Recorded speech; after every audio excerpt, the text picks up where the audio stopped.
হবে না। আর আরেকটা নতুন দেখা দিচ্ছে, আমাদের থানায় এসেছিল ক্লাস 6-এ পড়ে একটা মেয়ে, 12 বছর না 13 বছর বয়স, ক্লাস 6-এ পড়ে।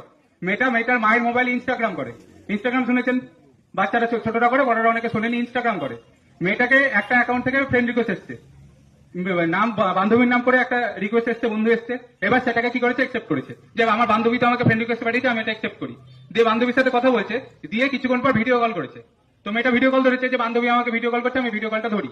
যখনই ভিডিও কলটা করেছে, আমি যদি ভিডিও কল ধরি, আমার এদিকে আমার মুখ, অন্যদিকে কার মুখ থাকবে, অন্যজনের মুখ। সেদিকে কি দেখা গেছে, একটা ছেলে উলঙ্গ অবস্থায় দাঁড়িয়ে আছে। সেটাকে কি করেছে, 10 সেকেন্ডের জন্য সেই স্ক্রিন রেকর্ড করে নিয়েছে, দিয়ে সেটাকে ফেসবুকে ছাড়ছে। দিয়ে মেয়ের মা বাবার কাছে দাবি করছে, এটা আমি আবার ছেড়ে দেবো, আরো ভাইরাল করবো, যদি আমাকে 20,000 বা 30,000 টাকা না দেন। তো বাচ্চাদের হাতে বলে না যে মোবাইল দিতে হয় না, তো কিছু কারণের জন্য বলছি বাচ্চারা এগুলো বোঝে না। ক্লাস 6-এ পড়ে আমি কি বুঝবো, অতটা বোঝার ক্ষমতা নেই।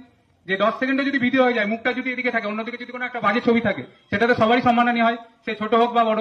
তো মোবাইলে যদি কোনো আননোন জায়গা থেকে রিকোয়েস্ট আসে, তার যাকে চিনেনি না, তাদেরকে কাউকে একসেপ্ট করবেন না কোনো সময়। আপনাকে সাইবার ফ্রড হয়, 1,000 টাকা, 2,000 টাকা, 50,000 বা 1 লাখ টাকা চলে গেছে, আপনি সঙ্গে সঙ্গে কি করবেন, 1930-এ ফোন করবেন, লোকাল থানায় যোগাযোগ করবেন।